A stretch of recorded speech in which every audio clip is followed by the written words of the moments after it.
Je suis aquarelliste depuis pas mal d'années, ma foi. J'ai pu essayer aussi bien la gravure que le pastel, et c'était intéressant de pouvoir justement avoir un aperçu de toutes ces techniques pour choisir en connaissance de cause celle qui nous correspondait vraiment, en fait. Et c'est là que je me suis dit que l'aquarelle, ça deviendrait mon jardin à moi, parce que c'est vraiment la technique dans laquelle je suis la plus à l'aise. La technique de l'aquarelle, en fait, sa particularité, c'est aussi d'ailleurs une difficulté, c'est qu'elle ne permet pas le repentir, entre guillemets. C'est-à-dire, elle ne permet pas de se tromper. Une aquarelle est bonne, j'ai coutume de dire elle est bonne ou elle est bonne à jeter à la poubelle. Quand on parle aquarelle, souvent la plupart des gens pensent à quelque chose de très évanescent. On pense à Turner avec ses couleurs fondues, le travail dans l'eau, etc. Et j'ai une approche assez différente. Bon, déjà, de par mes sujets, je traite essentiellement les architectures ou d'autres sujets qui sont un peu dans le même esprit, c'est-à-dire les épaves de bateaux, par exemple. Donc des sujets très très graphiques qui demandent une certaine rigueur dans le trait. L'aquarelle est une technique qui en elle-même doit rester spontanée. Alors mon inspiration, je la puise dans le quotidien. En fait, ma matière première, c'est le quotidien, c'est tout ce qui m'entoure. Tout ce que le commun des mortels ne va pas voir, parce que ça fait partie de son entourage direct, il passe devant sans le voir.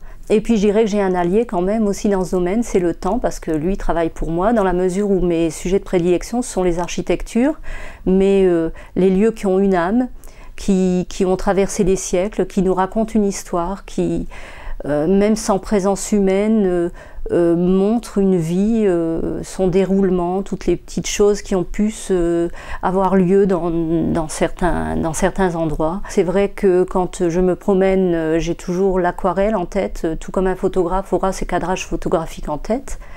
Et je vois les choses d'un regard peut-être plus acéré que le commun des mortels ou la personne qui n'a pas dans l'idée de retranscrire ces impressions-là. Je m'attache beaucoup finalement à rendre la véracité des lieux, mais sans être hyper réaliste, on va dire. Pour ça, j'estime il y a la photo. On n'a pas besoin de l'aquarelle pour systématiquement être hyper réaliste. C'est pas ce que je vise en tout cas.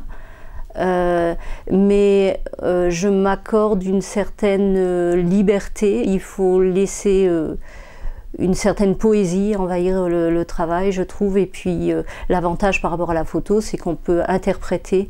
Il ne faut jamais, à mon point de vue, être servile devant un sujet. Il faut s'en servir pour l'ambiance, pour le rendu de ce qu'on veut montrer, en fait, mais sans pour autant trop s'attacher à la réalité. Je me suis livrée à un public uniquement quand j'ai vraiment été satisfaite de ce que je voulais représenter, en fait. Et je me souviens de ma toute première expo qui remonte à une vingtaine d'années, où j'ai, à ma grande stupéfaction, rencontré un public acquis à ma cause, bien qu'un peu choqué par la manière dont je travaillais.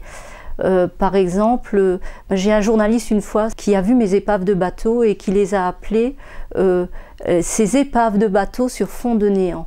Et en fait, il avait dit ça parce qu'il avait été très marqué par le fait que je ne faisais ni ciel ni fond à mes aquarelles. Et ça rejoint un peu ce que j'expliquais pour le graphisme tout à l'heure, c'est-à-dire que si je